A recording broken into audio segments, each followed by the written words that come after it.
Asmer sir, who is working as a professor in the Department of Political Science, Aligarh Muslim University, Aligarh.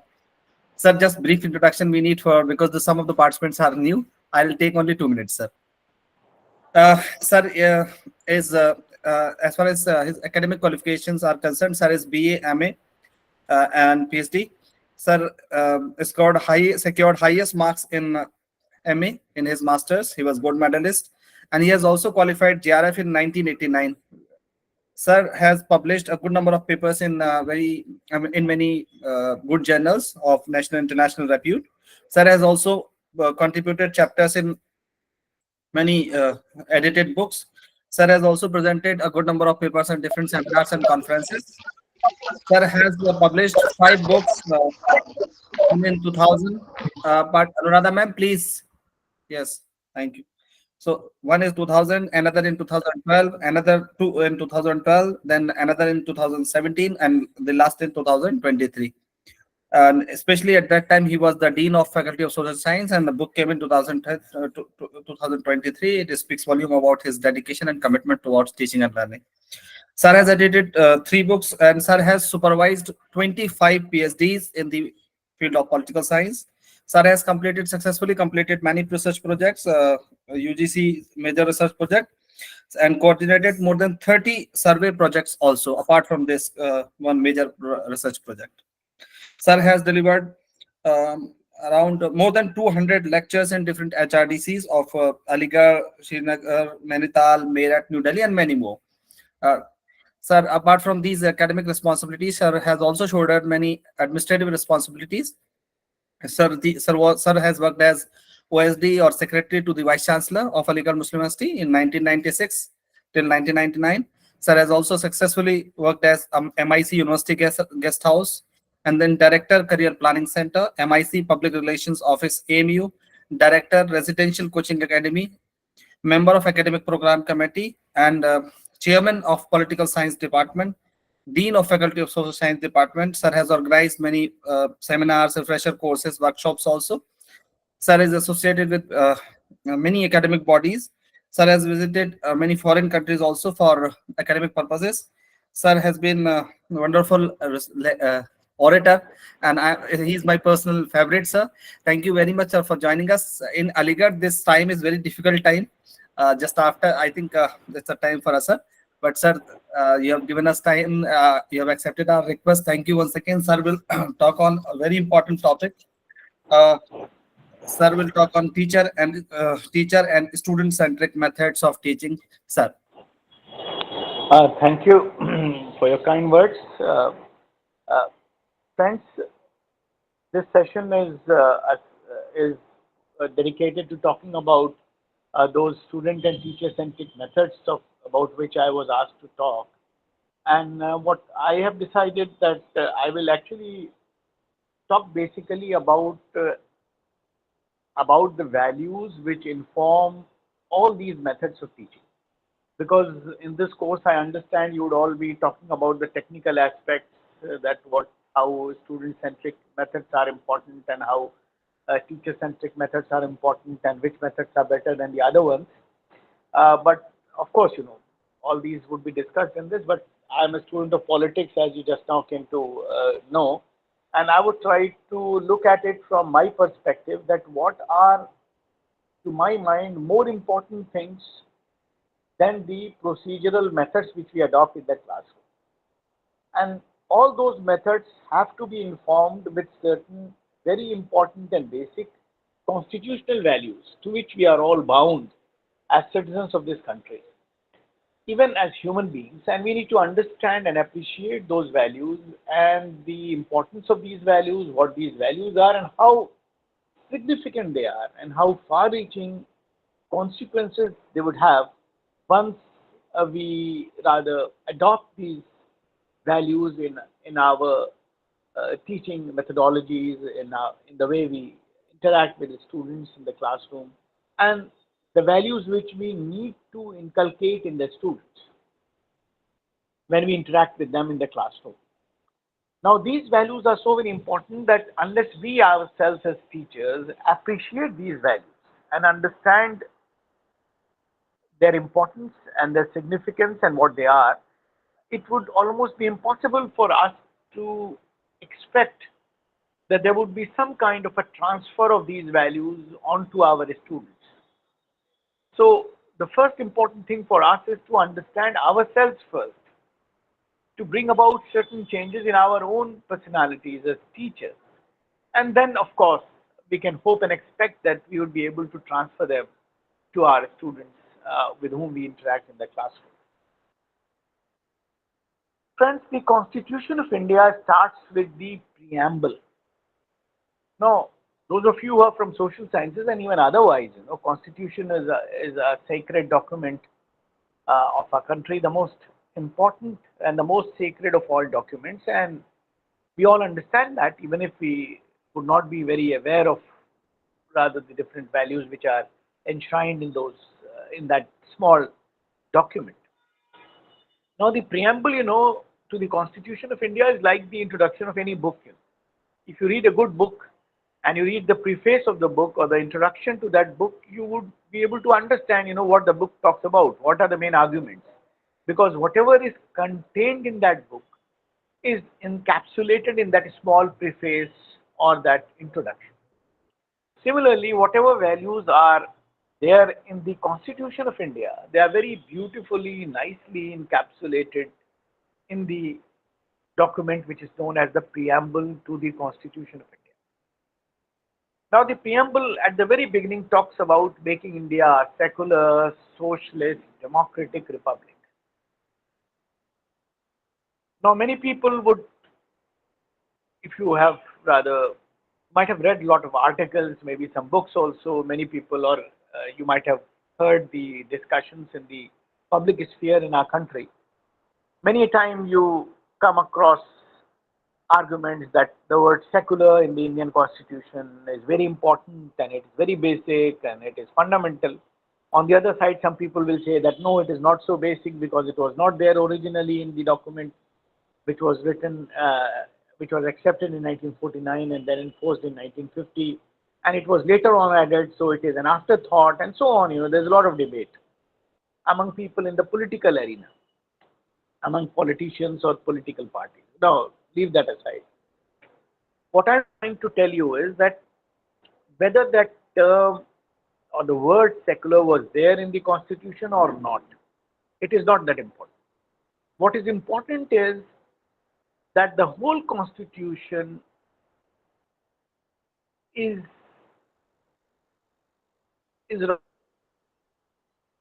that value of secularism. So the whole Constitution is secular. So whether the word secular is there or not, it is totally superfluous or unimportant. Similarly, like, say, if you look at the Constitution of Britain, United Kingdom, in fact, which was the basis of our own Constitution, the word secular never appears. In fact, technically, Britain is a religious state because the Church of England is the official church of UK. But in practice, at the operational level, Britain is a secular country. So what I'm trying to emphasize here is that whether the word secular is there or not, it is not important. What is important is the reality, is the spirit which is contained in any constitutional document.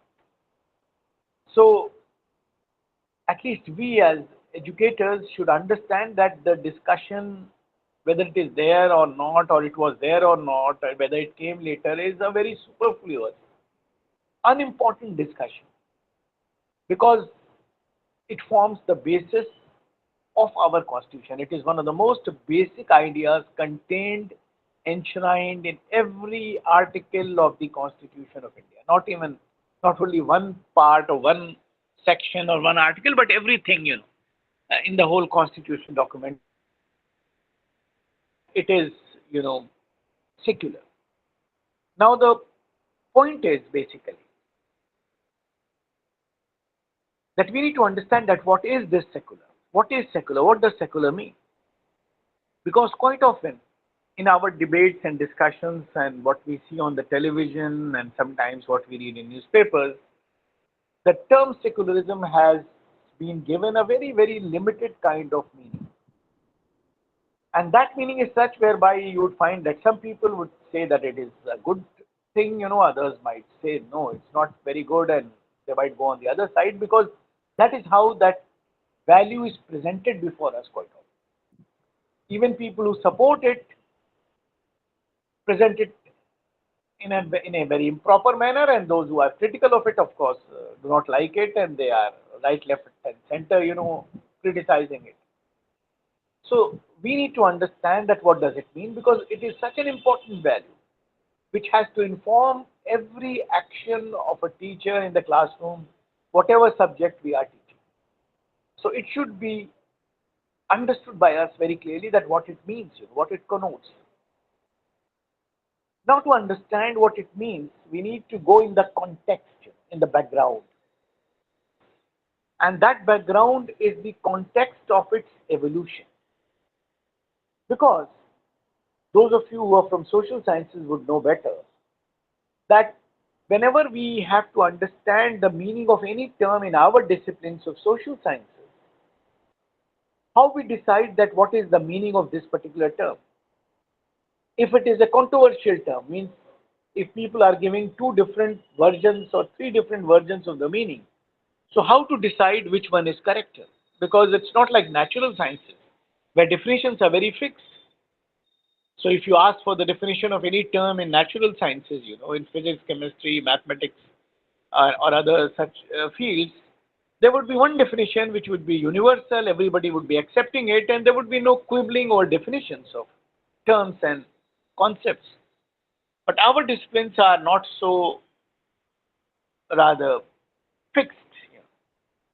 So therefore, whenever there is a dispute, whether there is a controversy, wherever there is some kind of a split in understanding any term, to decide what is the real meaning of that term, we need to go in the context of the evolution of that term to be able to understand, what it means, because the context of its evolution gives some meaning to that term. Because obviously, when something originated somewhere in the world, there might have been a context in which it evolved. And that context obviously would give it a meaning. So now when that meaning is there, anybody, anywhere in the world, if it is a universal concept, when you adopt that concept or talk about that concept, you have to take that concept with the meaning, which is the original meaning of that term. You cannot change the meaning according to your own convenience, according to your own political convenience, according to your own logic, because that is what suits you. I'll give you an example. For example, democracy. Now, democracy is a universal concept. We all know democracy because India is a democratic country and we all live democracy every day. Now, suppose somebody today stands up in China or North Korea or any other part of the world and says that democracy means this. Because when they will give that definition of democracy, they will give it according to their own convenience. So that it means this, that I will be the ruler till I am alive, and then my sister will come, and so on. Whatever they might say. And these should be the controls, on all institutions of the government, and this is what democracy means. So what will happen? Nobody in the world will accept that. Because people will argue that democracy has a certain meaning, which is a universal meaning, which the whole world knows and accepts. Now, whether that meaning is consistent with what is happening in your country, what is in your interest, is unimportant. So the meaning will remain the same and the definition will remain the same. If you have something else to say, create a new term here. Come up with a new term, people's democracy, as they say in China. It is people's democracy, or some other term, maybe a new term, and give it a definition, fine. But you cannot change the definition of a term which is universally accepted and the meaning which is universally determined. Same is the case with secularism. Secularism, or the word secular, is a universal concept. It is a very old concept. It has a universally settled meaning. So therefore, if anywhere in any part of the world, if somebody wants to talk about secular or secularism, you have to accept that meaning. You have to measure yourself, your conduct, vis-a-vis that meaning, which is predetermined. So similarly, if in India, if Somebody wants to say that India is a secular country or there is a value of secularism in India. So you cannot say that secularism means this. You cannot give a new meaning to it. It will remain what it means, whether you like it or not. You say it's not good. We don't like it, fine. But you can't change the meaning of that term because that is a universal meaning. And that meaning was given to secularism in the context of its evolution. Now, we go to the context of the evolution to understand, what it means. And I'm delving so deep into that because when we come to the end, we understand, we'll come to understand that why we are talking about it in such great detail. What is the importance of this idea or the concept? So now, friends, when we go to the context of its evolution, because the concept or the idea evolved, originated in Europe, and there was a certain context that in Europe, in the medieval times, there was a situation when the religious leaders started getting very powerful in Europe. And that happened because of the dominance of faith in public life, in the lives of people. So as people started getting more and more religious, which they understood as religiosity at that point of time. So the people who were supposed to be leaders of religion, of course, there was one religion there in Europe at that time, and that was Christianity. So almost the whole Europe was Christian, and people or the matter of faith, became started getting very important in the lives of people, and as a consequence, the religious leaders, the popes, the bishops, the clergymen started getting very powerful because they were able to convince the people on the European continent that we are actually intermediaries between you and God. You believe in God, but you can't talk to God, you can't see God, you can't communicate with God, but we are religious leaders. We communicate with God. So whatever you want to say to God, tell us and we'll talk to God and then we will tell you what God wants you to do. So once they were able to convince the people that they are the real intermediaries, and the people started believing that they were the intermediaries, they started misusing their power, misusing the faith which people had in them. And they started becoming very powerful, and as they became powerful, they became equally corruptive. Because they started building so much of power, because people had blind faith in them. Like people have faith in God, they had the faith in these intermediaries. And in India, we can understand and empathize with that situation because we always have so many godmen masquerading as intermediaries between God and us everywhere. Every day we come across such godmen. So that same phenomena was there in Europe, where the people had so much faith in them, and these godmen became so very powerful. And as their powers increased, the power of the rulers of different countries in Europe started going down. Because power is something which is very exclusive. Everybody cannot have power. If I have power, you will not have it, or vice versa. Power is also always very limited. Only a limited number of people will have power, others will not have it. In our systems, in today's world, we realize that power is always held with political leaders. Either you have a democratic system like in India, or you have some kind of a dictatorial system, or some other system where the dictators, rulers, kings, prime ministers, presidents, they wield all the power in the country. But at that point of time, the power of these rulers started receding or getting less and less. And on the other hand, power of the religious leaders or the intermediaries started increasing very fast. Because power is something which is very inversely proportional. It's like a seesaw. You have seen that seesaw on which children play. If one side goes down, the other side has to go up, and vice versa. So similarly, if your power increases, means as the power of the religious leaders goes on increasing, our powers as political leaders will decrease. So what happened that the powers of the political leaders or the rulers in different countries reached its lowest point, and these religious leaders became extremely powerful because they were controlling the people's minds. People had complete faith in them, and they were enjoying all that power, and they became extremely corrupt. And they became so corrupt, that they started doing all kinds of corrupt practices, started selling certificates of heaven, that whatever you do in this world, you pay us money and we'll give you a certificate that will be put in your grave. So when you go to God, show that certificate and then God will send you to heaven. And this is what was happening on the European continent. And this continued for centuries. But around the 15th century, around that time, the people on the European continent started realizing that we were a very dominant civilization. But in these years, 500-600 years, we have seen that as the power of these religious leaders has gone up, and as they become powerful, our civilization has went down. We were the dominant people in the world, and now the Ottomans or the Muslims have come in Europe and they are dominating the world. And we have gone down, and the basic reason why we have gone down is that we have given so much of power to these religious leaders who are only talking about blind faith and who are not talking about rationality. So what changed in Europe basically, the story which I am telling you, what did it change?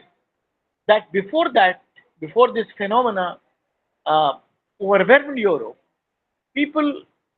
Europe was the dominant civilization in all fields, or in literature, in science, and everything.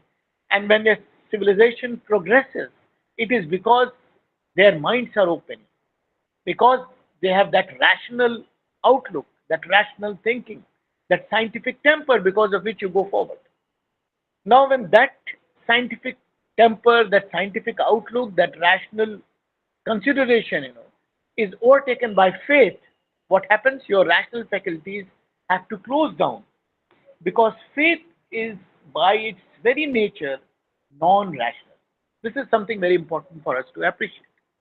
Now, what basically is faith here? For example, if you have faith in God, for example, in India, say for example today, whatever be your religion, you are a Muslim, Christian, Hindu, whatever be your faith, when we believe in God, that faith in God is necessarily blind, because we have not seen God, and we believe as believers that we will never see God in this world. Means we are having so much of faith on an entity which we have never seen and which we believe will never see in this life till we are alive. We will only meet God after our death. So our belief in God is a blind belief. And that blind belief is called as faith. So what does it mean that faith is blind? Did you get my point? I'm not against religion. I'm just trying to understand, what it.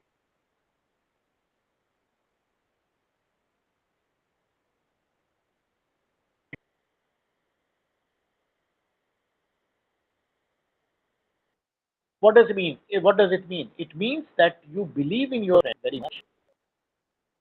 And you believe that your friend is so dear and so nice and so good and so affectionate that he will never do anything against your interest. You have full confidence in your friend. But you can't see that confidence. You can't verify that confidence. So it is quite possible that the friend on whom I am having full faith would be truly true friend of mine. But it is also possible that he could be planning something against me. Maybe sometimes he could be planning my murder also. But I don't know, because I can't see, I can't verify. It is something which is hidden in his heart, which I can never know. And that is why I call it as faith. I have faith in my friend. I'm just trying to understand the meaning of faith. It's not that it is equivalent to my faith in God, just the meaning. So the point here is that faith is necessarily blind. Now, what is the problem? The problem starts when religious leaders in all religions, come between you and me and God. And they tell us that, okay, I am there to help you to reach God, to understand, communicate with God. Now, what happens that this human intermediary could be a very nice person, could be truly spiritual, could be truly pious. But if that person has some mischief in his mind, he can manipulate me, because the faith which I have in God is now partially or sometimes fully transferred into that person. And I start having the same kind of faith in that person. Now that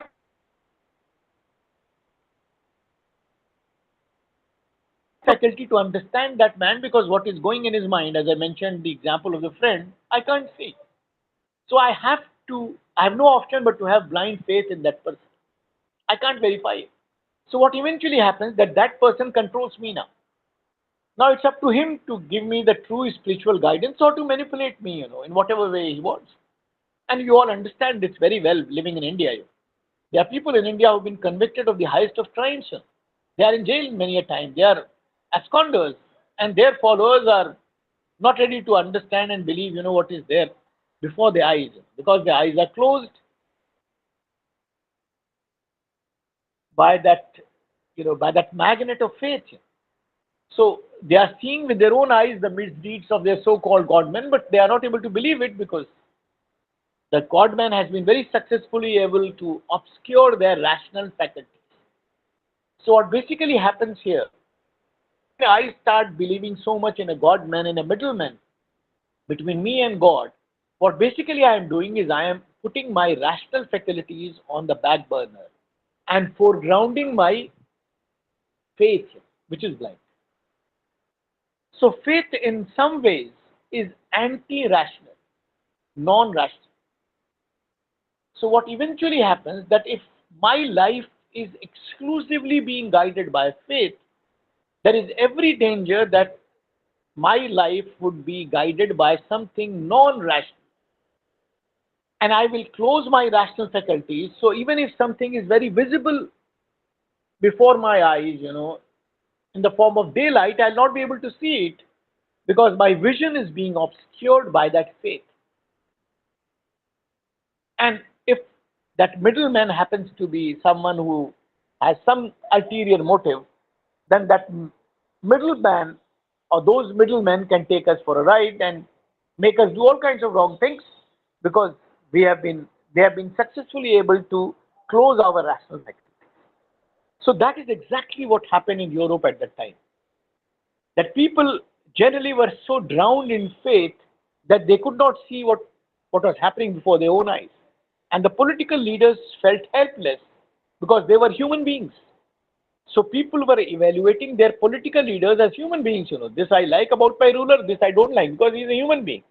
And in comparison to that, ruler is a God man, the middleman who is the messenger of God and who talks to God. So how can a person who is human compete with someone who is almost like God? They can't compete. So eventually, what happened that whatever the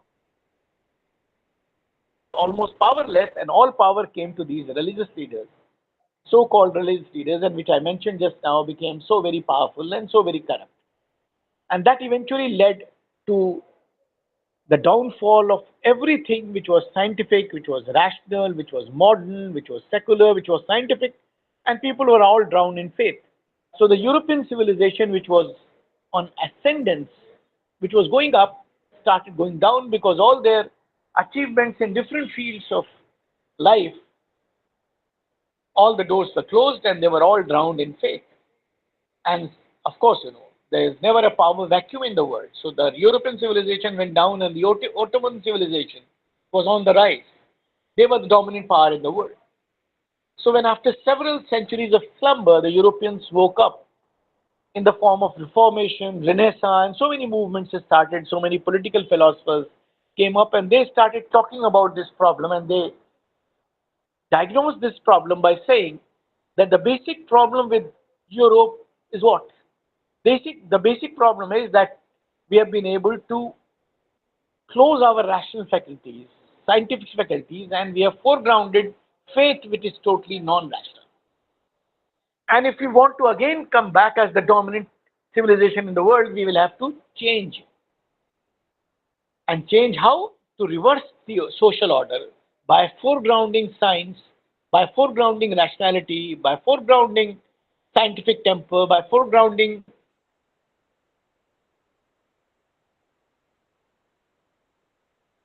everything. So they were not anti-religion actually. They were saying that religion is something very nice, but it should be limited to the personal lives of people. And in the public life, in the public sphere, what should be the dominant idea? Rationality and science. Meaning, in other words, that if you as a person, as a citizen in any country of the world have to accept anything or reject anything, use your brain. Evaluate everything on the basis of scientific logic. 2 plus 2 will make 4. If somebody tells you it makes 3 or 5, he's wrong. because your brain tells you that 2 plus 2 necessarily will make 4. So that is how you have to look at everything in the public sphere, not guided by faith. It should be a personal, private domain, whether you believe in something or don't believe, you have some religion or not, that is something, which is your private affair. And that is eventually, what the Europeans realized eventually around the 17th century, when they fully came to understand it at the public general level. And that is how, the concept of secularism came up. Signed on the European continent, which was known as the Treaty of Westphalia, as a consequence of which the nation states idea was created. We are also a nation state, and there are so many nation states in the modern world. All countries are nation states, and many other things came about.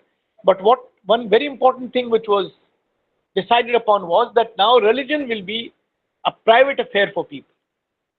So whatever people want to do, religion would be in their private realm, and in the public realm, it will be the secular rulers, the rulers of the countries, whichever rulers are there, and whatever is their political system, they will decide, and that power will be wielded by the political leaders.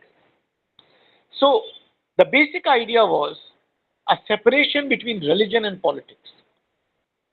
That religion will be personal and private, and politics will be public. Now, this is the consequence of that movement for rationality. Now, what happens in our country, that even if some people understand what is secularism, they say that secularism means separation of religion and politics. Fine, that is right. But that is not fully right. That is not the whole truth. Because this is the consequence of something which is more important. And what is more important is,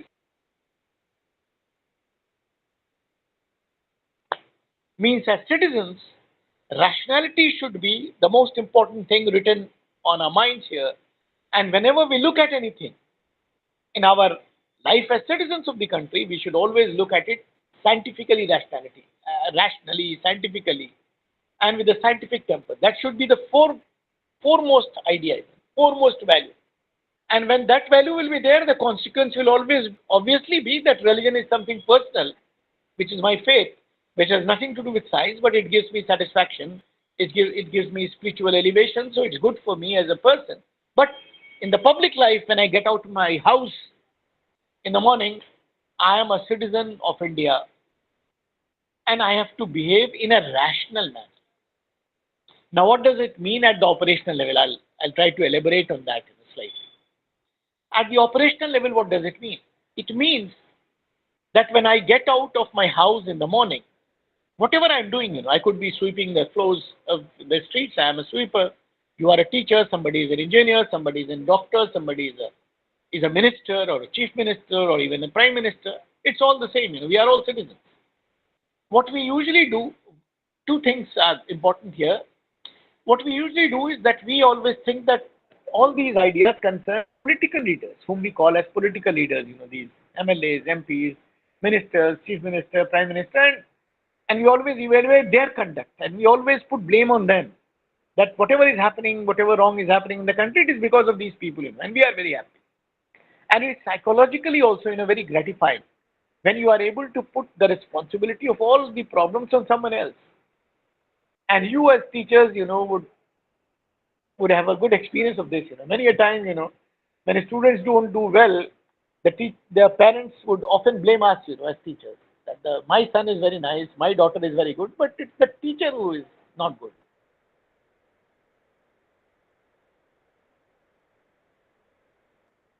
So, and there's nothing wrong with my kid. The problem is with the teacher, with the system. And that is psychologically very gratifying. And that's the reason why most parents would always look at the problem like this. Similarly, when we look at the country, we always try to put blames on these people who are elective leaders. But what does secularism tell us? Secularism tells us that as citizens of the country, we all need to behave in a secular manner in the public sphere. Secular means that, as I mentioned, 2 plus 2 is equal to 4. For example, if I'm a milkman supplying milk, what is the rational thing? The rational thing is that go and take milk, or, uh, whatever milk I can procure and go and supply it to the houses of all of you, who are living in a certain locality. But what I normally would do in India is that either mix water into that milk or mix some other harmful chemicals and then supply. That is the norm. And everybody accepts that as a norm. How can you get pure milk? Because something which is non-rational has been accepted by all of us. That if it is a milkman, he will mix something in the milk. If he mixes less, it's your good fortune. But he has to mix and nobody argues with the milkman. If you find somebody arguing or some lady arguing with a milkman in your locality that you mix water, everybody will smile, that this lady probably is coming from some other planet. She doesn't understand that how milk is supplied. All milkmen would put water in. That is what we have accepted. Now, what is the logical thing here? The logical thing is that if I am a milkman, the logical thing is that I should go and supply milk to all of you without mixing anything. But no, I will do that, and I will do that deliberately. Means deliberately I know that when I am doing this, I am affecting the health of people. If I am mixing chemicals, harmful chemicals, of course, it is going to affect the lives of people. It is going to adversely affect the lives of kids, infants even, who consume that milk, but I am not bothered. Whatever happens, I am not concerned. So the logical thing is to do what is right, but I don't do that logical thing because in my understanding, my interest, my very selfish interest is more important. So therefore, I'll do that. And everybody accepts that. Similarly, if I'm a teacher, the logical thing is to go and teach, take all classes honestly, properly, but many of us would not take classes properly or leave the classes or maybe teach something else in the class, talk about a cricket match in the class or something else. And nobody will object because that is something which is right. If you are a doctor, you go and prescribing wrong medicines or wrong tests, maybe conduct a wrong surgery even, and it's normal. And people will praise you that this person is very rich, he's got a 25 lakh rupee. That's how everybody does it. All doctors will do it. If you are an engineer, you build a bridge made of sand and it falls and nobody bothers. That's normal. So what happens eventually is that whatever is the logical thing, whatever is the scientific thing, whatever is the rational thing is not the normal thing for us. And whatever is wrong, whatever is non-rational, whatever is not correct is considered to be normal. Now, if you go to a country in Europe, I'm talking in general terms, I'm not talking about individuals. Or in America, maybe in the Western world. I'm not a fan of the West, but there are certain good things in those societies, so we need to accept that. If you go there, and all of you would have gone there, you would see that all these things which are generally normal in our country are not at all normal in those countries. If you meet a milkman there, and I'm also a milkman in India, and I tell him that what are you doing? You have 100 kg milk every day, you can make it 200 at least, mix 50% water, or do this. So for that milkman in Europe, in any country, in Europe or America, it will be something which he will not be able to understand. Of course, he's maybe more intelligent than me, but he will not be able to understand my logic. Why? Because his logic is the rational logic, that this is what we need to do as milkmen, supply pure milk to people, because that is what is the right thing. So I'll not be able to convince him and I'll not be able to make him understand that this is what I need to do because every milkman in India is doing this. But for that milkman, it is something which is not understandable. Or similarly, if I'm a doctor and I try to convince my friend there that why don't you perform this surgery, why you are having this normal childbirth, if you do some kind of a cesarean section, maybe you will get twice the amount of money. So even if it is a normal birth, don't show that it is normal, do an operation, you will get more money. So that doctor will stare you in the face, what are you saying, whether you are a doctor or a criminal. But you are a very respected doctor in India.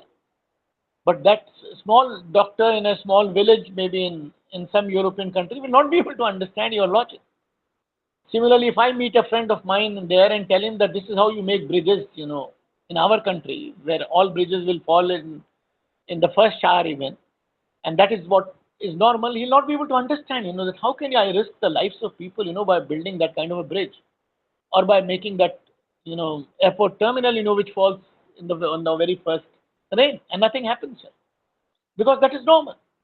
The point basically is that that normal logical thing, which is normal for people, where rationality or secularism is the basic value, is not normal for us. It is something which is diametrically opposite to what is happening there. So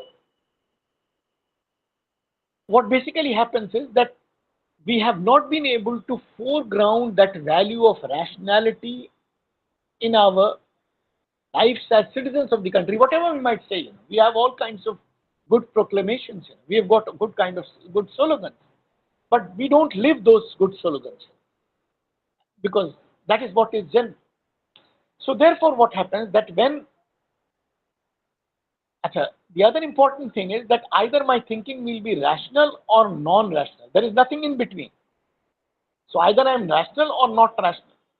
If I am not rational, I am guided by some other factor. And what are the factors with which I am guided? There are 4 or 5 main factors.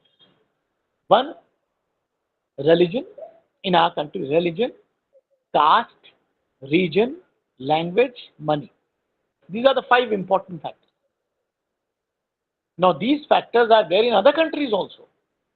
But these are factors which are basically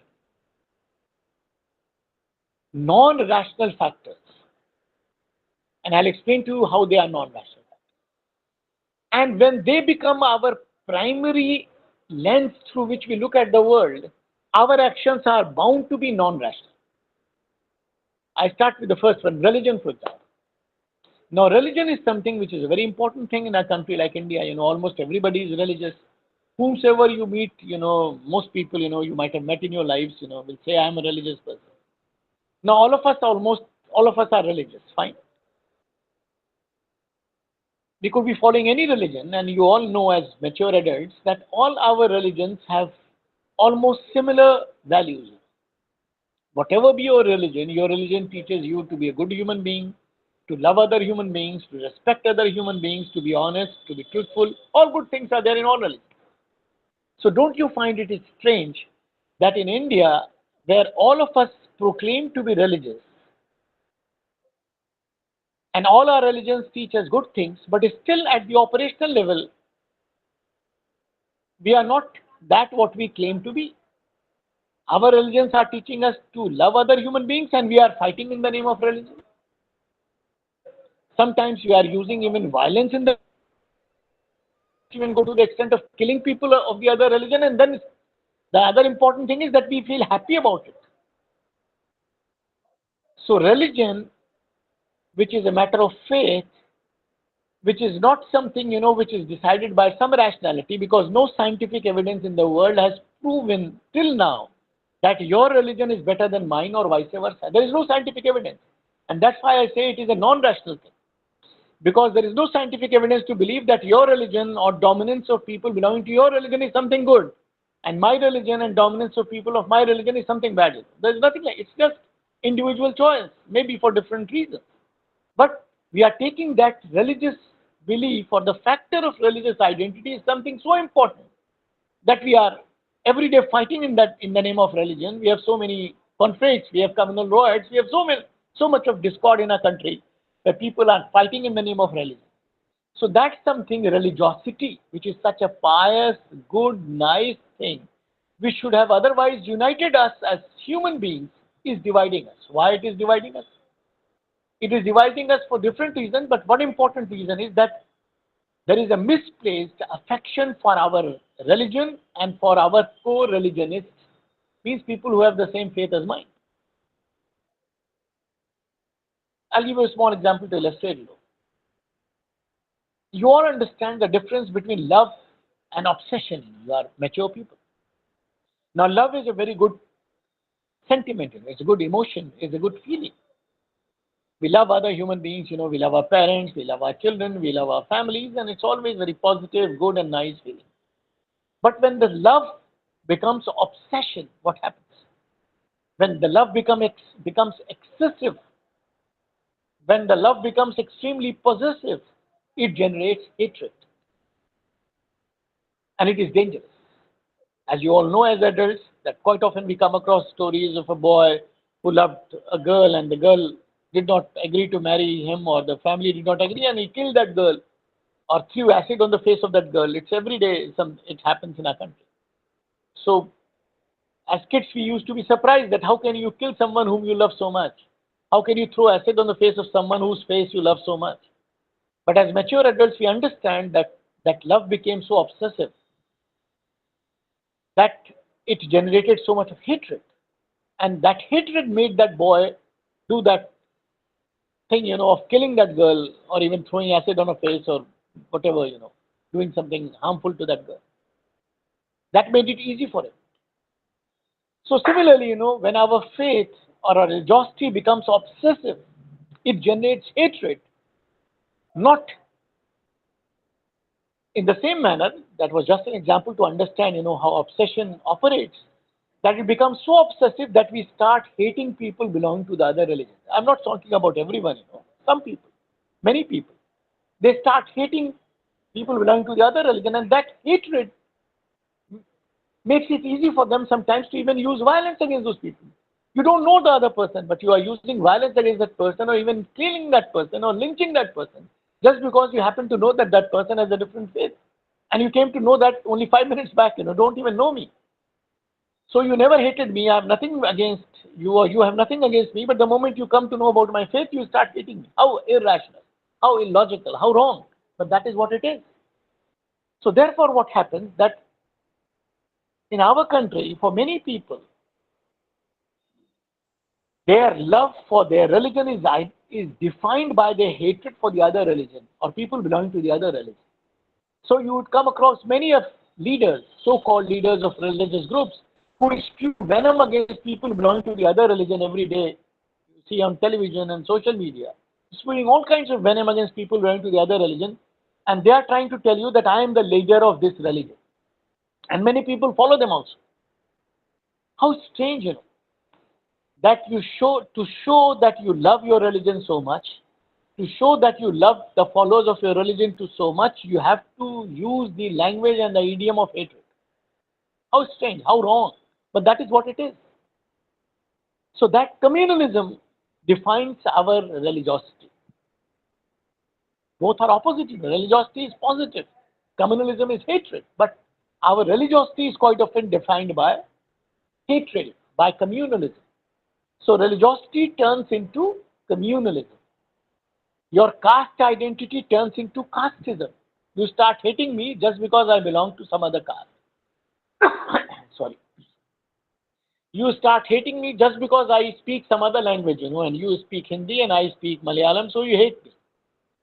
Or you are against me. You start hating me because you come from one region, I come from some other region. And as intelligent human beings, you all understand that all these things are matters of accident. I happen to be born by accident in Kerala, so I started speaking Malayalam. You happen to be born in UP, so you speak Hindi. Or that is your region, that is my region. You happen to be born in some family which has a certain caste, and you start thinking that your caste is superior than mine, and I by accident was born in some other family, and therefore I become inferior, even if I am 10 times more intelligent than you, but you think that I am inferior to you. So I am the district magistrate and you are my peon, but you think that you are superior because you belong to a certain caste. How irrational, how logical. But how rampant is this kind of a thinking amongst us? Similarly about religion. It is also, most times in India at least, it is a matter of accident of birth. Very few people would change their religious beliefs. But I start hating you just because you happen to be accidentally born in a family which professes a certain faith. So all these things, are so non-rational. But what happens that most of our conduct in the public sphere is defined by either of these. So either I am deciding my conduct in the public sphere on the basis of religion. So when I go to vote and I am a PhD, but still I vote for a person who belongs to my religion or caste, even if he happens to have committed 50 murders, because he is my man. That is what we do, even if we are educated or uneducated. Similarly, if I am going for an interview, I select a person, if I am in that position, who belongs to my region, he speaks my language, maybe of my caste sometimes, or religion, even if he happens to be the worst candidate because he happens to be on my side in terms of one or two of these non-national factors. That is what we do every day. And when we do this, more importantly, when we do this, we are not ashamed of our act. We are actually very proud of it. So we are very proudly displaying our identities, non-rational identities. You would have very rarely come across any person in our country who would very proudly display his national identity as an Indian. But you would every day come across hundreds of people who would very proudly display one of these non-national identities very proudly, very prominently. And they are telling you that whenever they make a decision in the public sphere, it is guided by one or two of these non-national identities. Or eventually, money, that they'll take money and do whatever wrong is there. So eventually what happens, that what I meant was trying to understand, with you, that whatever we do as in the public sphere, most of our conduct is guided by one or two or several of these non-rational considerations. And therefore, where I started, when we started the discussion, that therefore it is so very important for us to understand how significant it is for citizens to foreground the rational factor in our conduct as citizens. Because what is actually happening in our country today is that for most of us, one or the other of these non-rational factors have been foregrounded. And therefore, when I gave you those examples, that by making, while making our choices in the public sphere, which are totally non-rational, it is so easy for us. We easily make those non-national choices with somebody in some other country where secularism is very strongly entrenched in general would find very appalling, very wrong, but which is natural for us. So that is the reason I mentioned that it is so very important for all of us as citizens to understand that how important it is for us to foreground the rational behavior in our life as citizens and to understand the importance of that value. Once we will understand the importance of that value, we will try to imbibe that value in our own conduct. And once we will have, of course, it is easier said than done, but once we would be practicing and living those values, it would be easy for us to rub that off on our children and our students, our family members, our own kids and kids of others whom we interact with in the classroom. And that is something which is the most important for us, whatever we are teaching.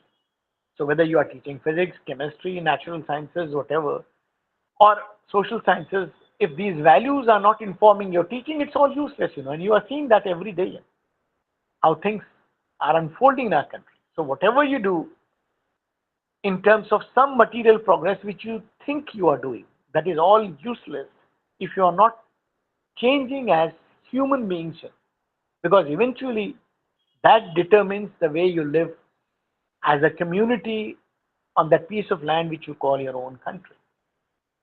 Now, one important point I'll flag, final point, and then I'll open it up for your comments and discussion.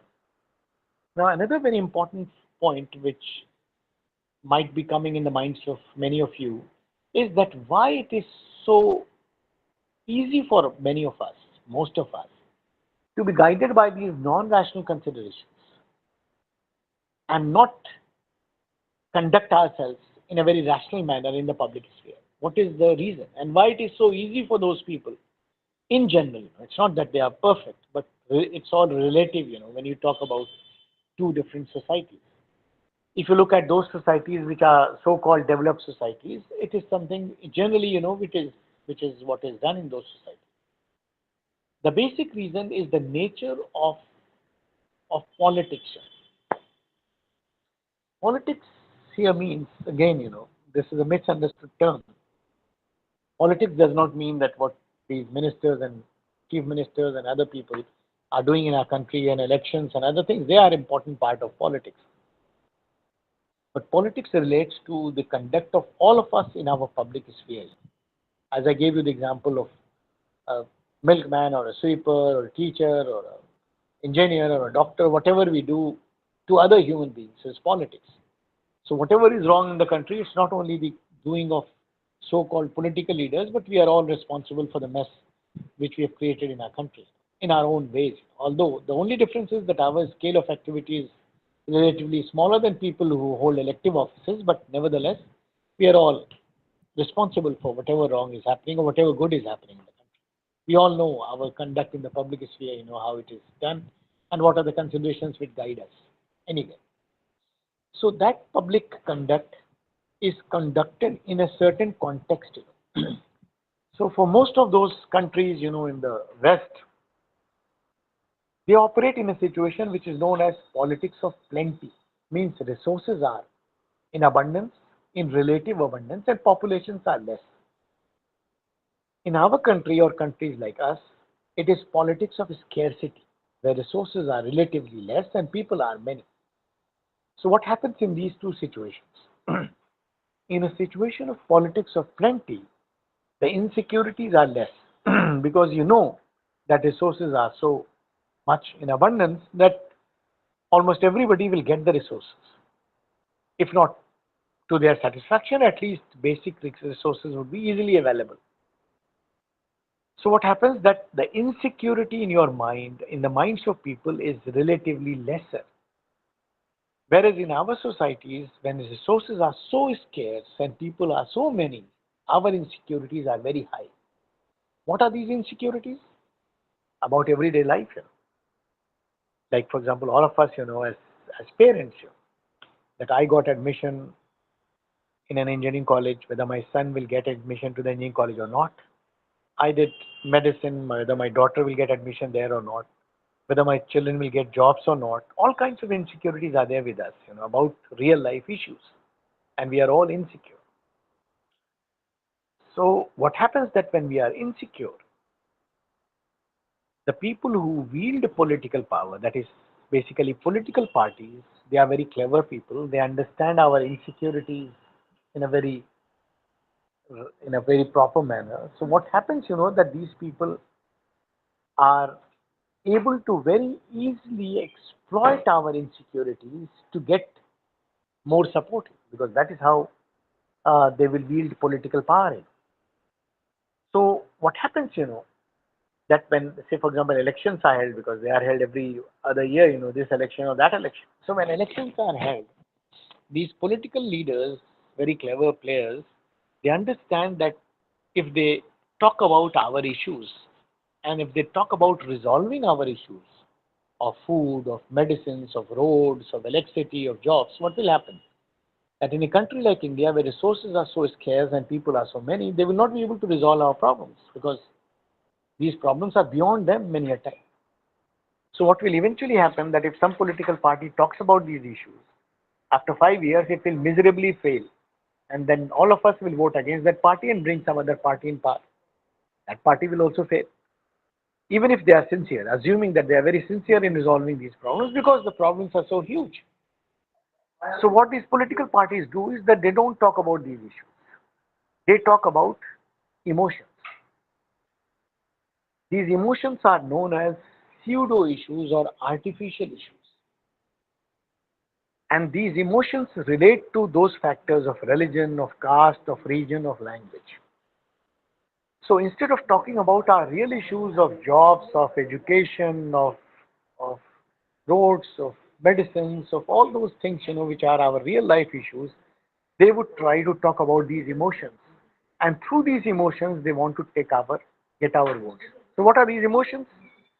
Again, coming back to the same idea of secularism. These emotions are all non-rational because emotions are anti-rational. So when you talk of emotions, you are talking of something which is non-rational. So you are trying to talk about my identity and you are trying to satisfy my emotions in relation to my identity. Means you are just trying to satisfy me emotionally, psychologically. You are not trying to give me anything. What I actually need as a citizen of India is food, electricity, roads, jobs, medicines. You are not offering me any of these things. You are offering me some satisfaction, some psychological satisfaction through some of these values. Either you talk in terms of my religious identity or my caste identity, sometimes regional identity, sometimes even linguistic identity, most of the times caste and religion, because they are the most dominant emotions in a country, most dominant identities in a country. So you see how cleverly political parties, all of them, irrespective of which political party you favor or not, all of them, in some way or the other, they are always talking about identity.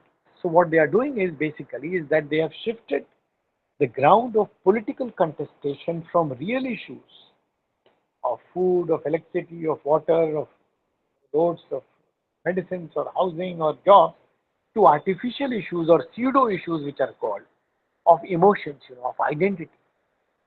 So they just satisfy our identities by giving very flowery speeches and slogans, and we are very satisfied because those emotional issues are so strongly foregrounded, and the moment they are foregrounded, your rational faculties go on the back burner. Exactly the same situation which happened in Europe at that point of time when secularism went on the back foot, emotionalism or faith came on the front foot. So eventually what happens that we are being fed a diet of emotions, of identities, of identity politics, and we are trapped in that. And all political players are trying to play to those emotions, and none of them is addressing those real issues. And they are very happy about it because they don't need to do anything about it.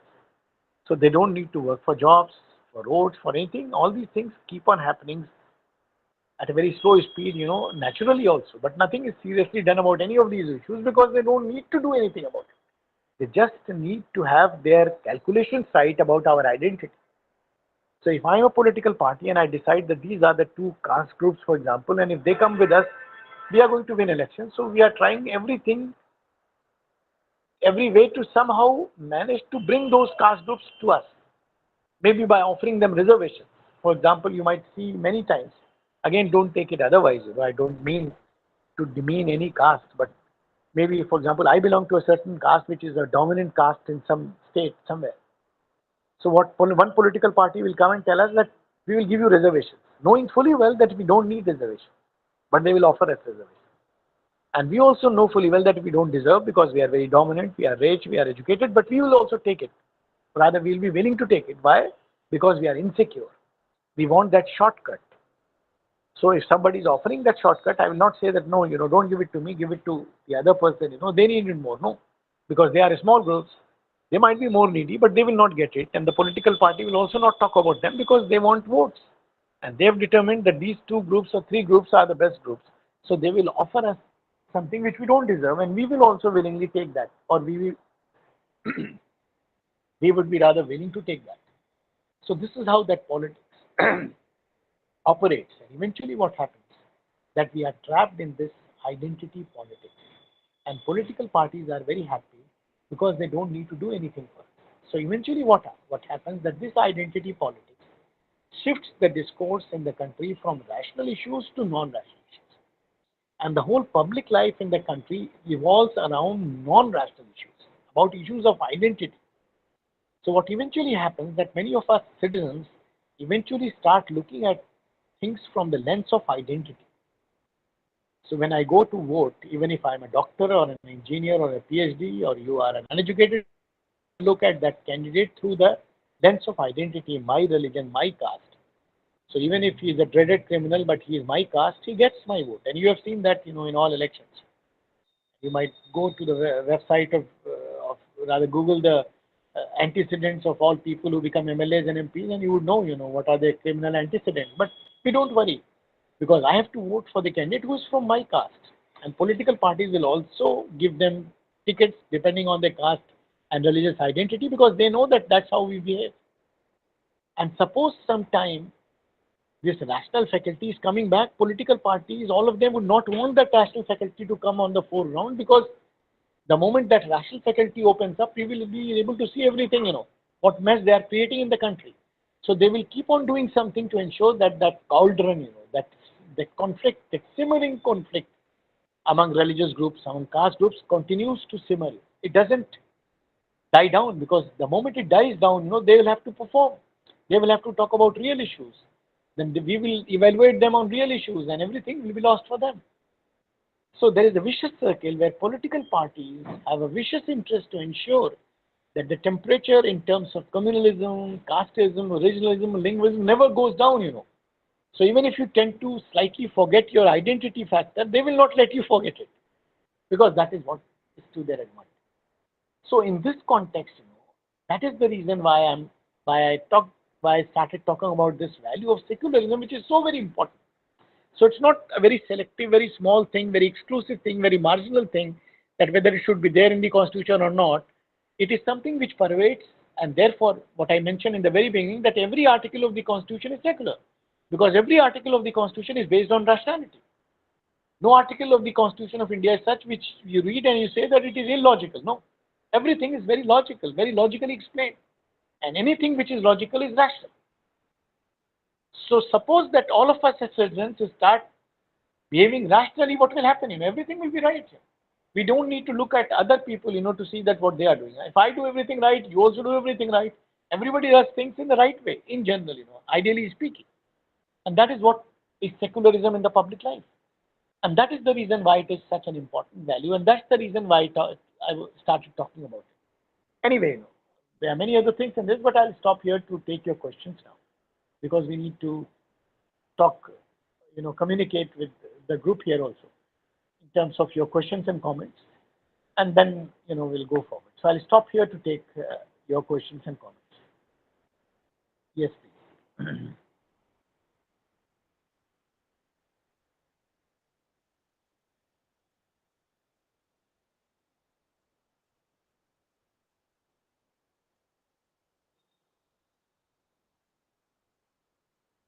Anybody can start, whatever questions you have or comments you have.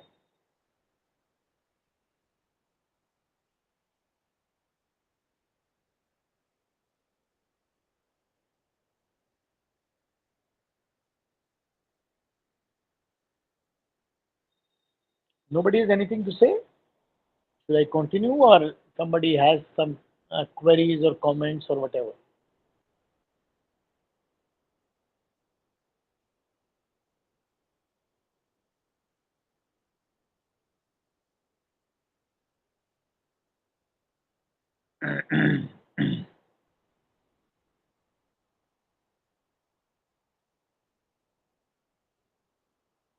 Should I continue?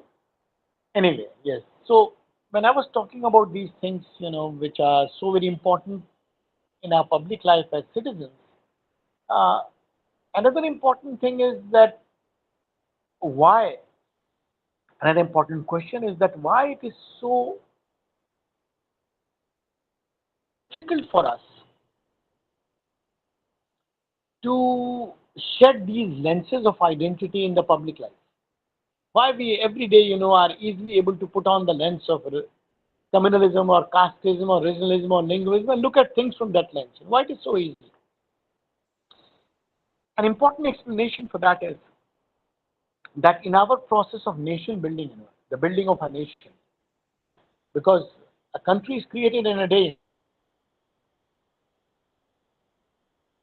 thing.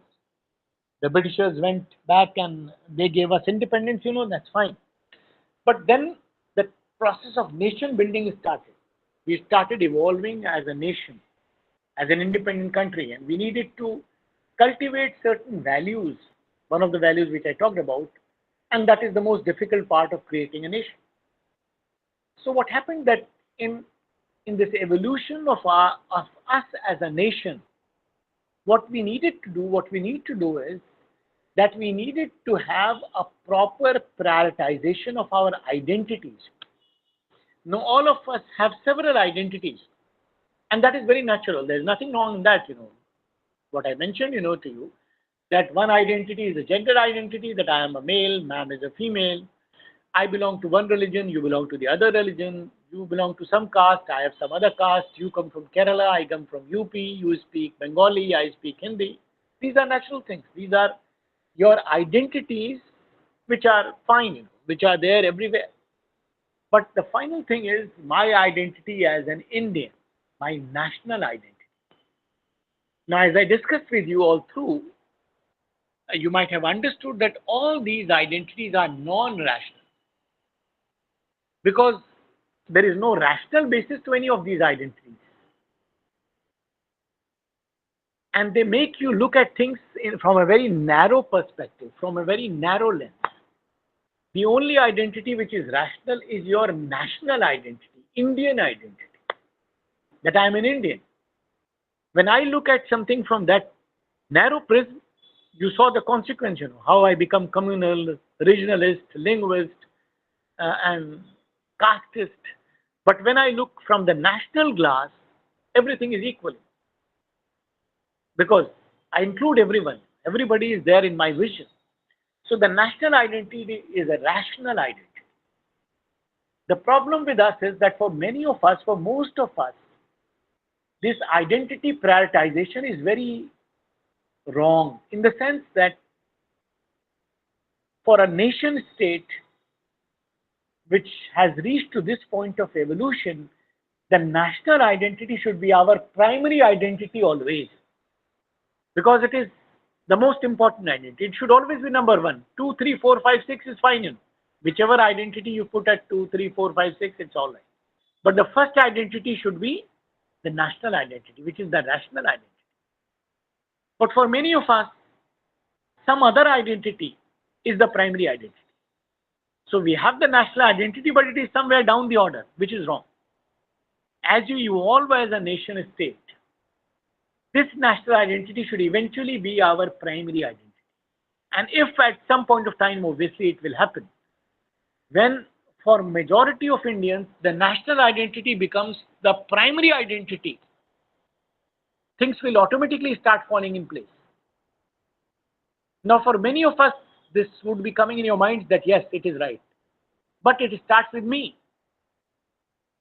If I as a doctor am doing exactly what I mentioned, writing wrong medicines and doing wrong operations. As an engineer, I am mixing more sand with less cement and building bridges. As a teacher, not taking classes. As a milkman, not supplying pure milk. That means my identity prioritization also is not right. If for me that national identity was primary, I would not be doing any of those things. So the cure lies or starts with me as a person. Because again, it's very easy to shift responsibility on others. Immediately I start thinking there are many people in India, who are not totally committed. And then you hear about all kinds of slogans and speeches in the social media and in the popular media about people blaming each other that your love for the country is suspect, so go to Pakistan, or your love for the country is suspect. Now, this is a totally absurd discourse where we are always trying to look at the other person and trying to find faults with the other person, and which creates more discord. My idea is to find fault with me, with myself, and try to look at things from my own perspective to start changing things. So if I start looking at things from that perspective, which is so inclusive, which is so national, which is so comprehensive, which is so broad, eventually, it will lead to other people doing the same, and that would bring things or start changing things in a positive manner. And that is basically what we are required, or we should be required to do as citizens. So to my mind, this identity prioritization or the rectification of this identity prioritization is again a very important thing in our quest for creating a secular culture in the country. So secularism is not in favor of one party or the other, as some political parties will quibble, accuse the other of not being secular or they being truly secular. It's all of useless discourse which is all trying to digress our attention. It is something which is a universal, important, essential, constitutional value, and which is something which we cannot escape if we truly want to go in the right direction in the path of national reconstruction, rejuvenation, or nation building, in the true sense of the term.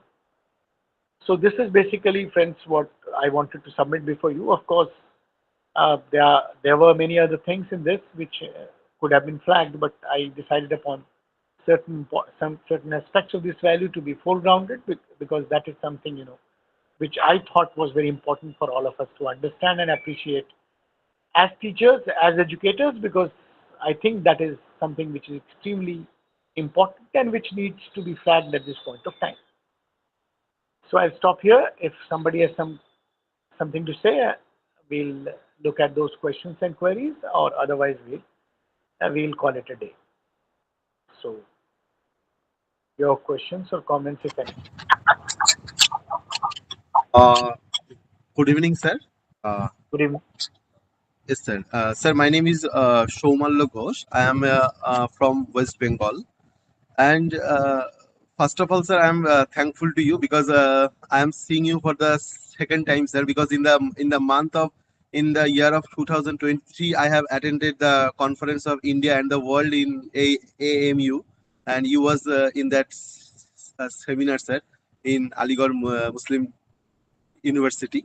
So, sir, from the topics that you have uh, shared with us, sir, one thing that I want to add, sir, to some extent we have learned the concept like Pratap Bhanu Mehta has used a very term that ethnification of the identity, sir, and that is the question, and where it has been said that actually what happened, because now in these days, sir, you have talked about two concepts, that this caste, why we are unable to look beyond the identity of caste, gender, sir, but the problem is that Pratap Bhanu Mehta has deliberately talked up that whether it is a movement against anti-caste, or it is only a caste movement, means ultimately we are looking at that, we are moving towards the anti-caste movement, not against caste movement.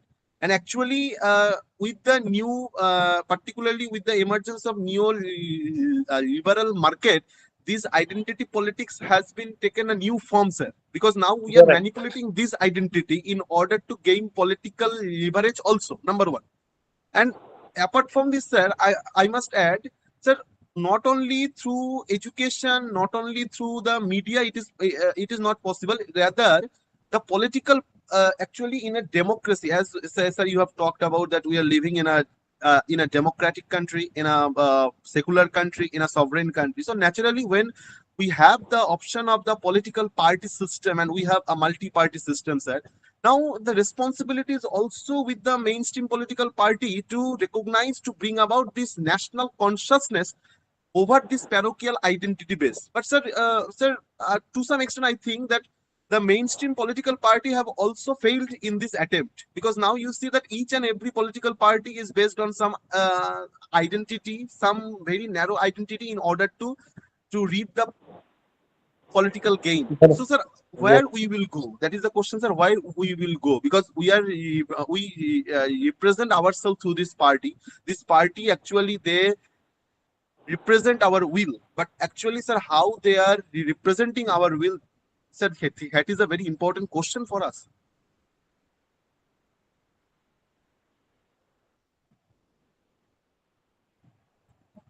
Yes, you are absolutely right, and thank you for I was talking on this, because it is a vicious circle in which we are caught. Political parties have their vested interests. They will not change anything, and they will not let things change. So how will things change in Yes, our country? It can only change when we take the initiative in our hands as citizens, because it is our interest, it is our country, eventually. And when we start changing, in large numbers, we will force political parties to change. Why political parties today give tickets to criminals? Because they know that for us it is unimportant.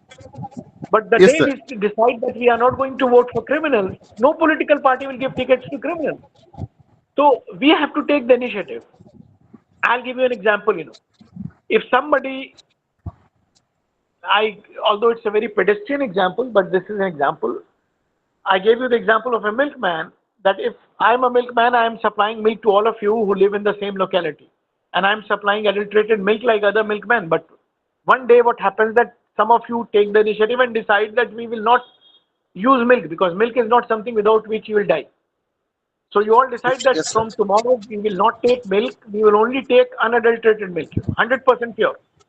So what will happen? I will not be able to supply it, but that is the only place where I have to supply. So after some time, when I realize that none of you will be consumers of any kind of adulteration in milk, what will happen that I will have no option but to supply pure milk, at least to you people in that colony, because there is a unity amongst you that nobody will take milk unless it is 100% pure.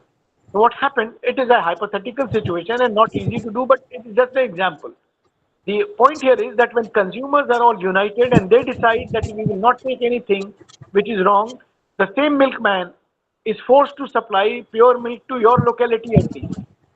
So I'm not saying change these political parties and leaders, they are the same people like us.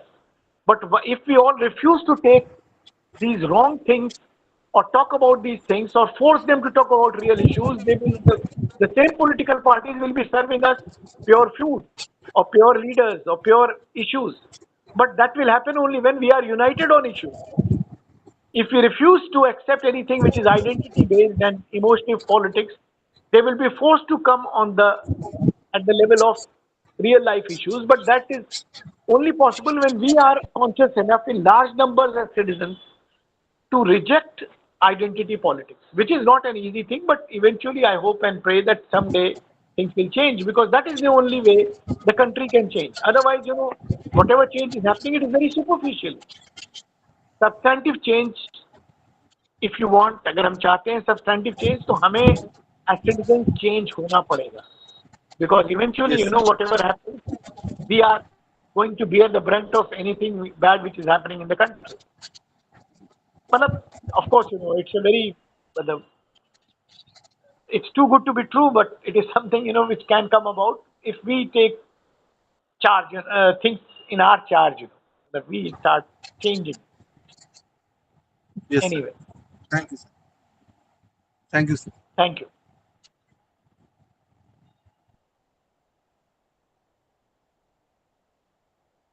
So if there are no other queries, I think we'll call it a day. So thank you, friends, for this session. Although it was late in the evening, so many of you would be rather a bit tired, but anyway, I